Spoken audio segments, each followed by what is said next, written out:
नमस्कार, स्वागत आहे तुमचे आमच्या चॅनेलमध्ये। आवाज महामुंबईचा, शोध बातमीचा, कौल मनाचा। चला तर मग आमचे चॅनेल शेअर करा, लाईक करा आणि सबस्क्राईब करा। धन्यवाद। माध्यमिक विद्यालय दादरचे 33वे वार्षिक स्नेहसंमेलन जल्लोषात संपन्न। सुधागड एज्युकेशन सोसायटी पालीचे माध्यमिक व उच्च माध्यमिक विद्यालय दादर या विद्यालयाचे शैक्षणिक वर्ष 2025-26 चे वार्षिक स्नेहसंमेलन आणि विविध गुणदर्शन कार्यक्रम शनिवार दिनांक 27 डिसेंबर 2025 रोजी मोठ्या जल्लोषात संपन्न झाला। कार्यक्रमाच्या अध्यक्षस्थानी सुधागड एज्युकेशन सोसायटी पालीच्या विद्यमान अध्यक्षा गीताताई पालरेच्या तसेच प्रमुख अतिथी वैकुंठशेठ पाटील, महामंत्री पेन तालुका भाजपा आणि विद्यालयाचे माजी विद्यार्थी नितीन विठोबा ठाकूर, दुय्यम अभियंता बृहन्मुंबईचे उपस्थित होते। कार्यक्रमाच्या सुरुवातीस मान्यवरांच्या हस्ते दीपप्रज्वलन करून रंगदेवता आणि श्री गणेशाला श्रीफळ वाढवून कार्यक्रमाची सुरुवात झाली। गीताताई पालरेच्या यांनी आपल्या भाषणामध्ये विद्यालयाच्या भव्य अशा नवीन वास्तूचे उद्घाटन पुढील वर्षी करण्यात येईल अशी घोषणा केली, तर सन्माननीय वैकुंठशेठ पाटील यांनी या भव्य दिव्य इमारतीच्या पूर्णत्वास हातभार लावण्याची ग्वाही दिली। विविध गुणदर्शन कार्यक्रमांमध्ये एकूण 26 कार्यक्रमांचा सहभाग होता।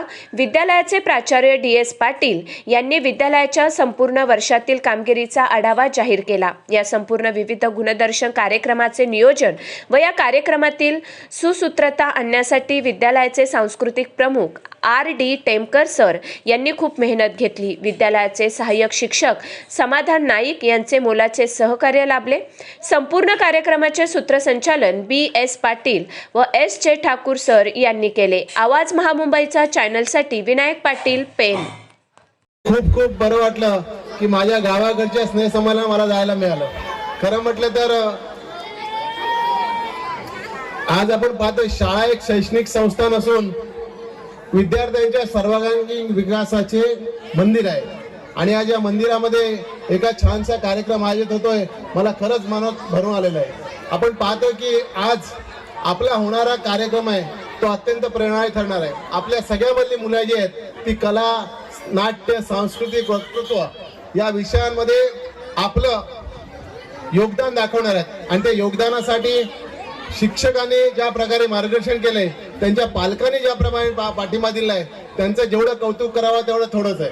खरं म्हटलं तर विद्यार्थी हे या देशाचं भविष्य आहे आणि या देशाचं भविष्य घडत असताना एक गोष्ट निश्चितपणे सांगायची वाटते की फक्त गुण मिळवण्यासाठी आपण धडपड करू नका, तर भविष्यामध्ये चांगला माणूस कसा उद्या असेल यासाठी आपण प्रयत्न करायला पाहिजे। खरं म्हटलं तर या शाळेला जवळपास 33 वर्ष झाले आहेत। विनायक भाऊ आणि सर्व माजी विद्यार्थ्यांना मला विनंती करायची आहे की आपल्या शाळेच्या सर्व माजी विद्यार्थ्यांचा खरोखर अमृत महोत्सवी गेट टुगेदर व्हायला पाहिजे आणि त्याच्यासाठी माझं निश्चितपणे आपल्याला सगळ्यांना सहकार्य असेल।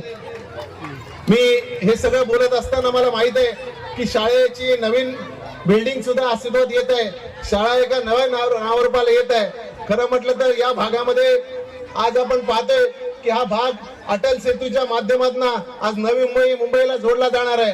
भविष्यामध्ये या ठिकाणी मोठे मोठे या ठिकाणी रस्ते, इन्फ्रास्ट्रक्चर तयार होणार आहे आणि अशा या सर्व वातावरणामध्ये माझ्या गावामध्ये चांगली शाळा व्हायला पाहिजे, माझ्या गावामध्ये चांगलं विद्यालय व्हायला पाहिजे असे या दादरवासियांचं आणि माझं सुद्धा स्वप्न आहे आणि ते स्वप्न गीताताई आपल्या सुधागड सोसायटीच्या माध्यमातून पूर्ण होते। मला याचा निश्चित अभिमान आहे। शाळेच्या सर्वांगीण विकासासाठी आणि शाळेच्या भवितव्यासाठी मी आपल्या पाठीशी उभा राहणार असे या ठिकाणी अभिवचन देतो आणि थांबतो। जय हिंद, जय महाराष्ट्र।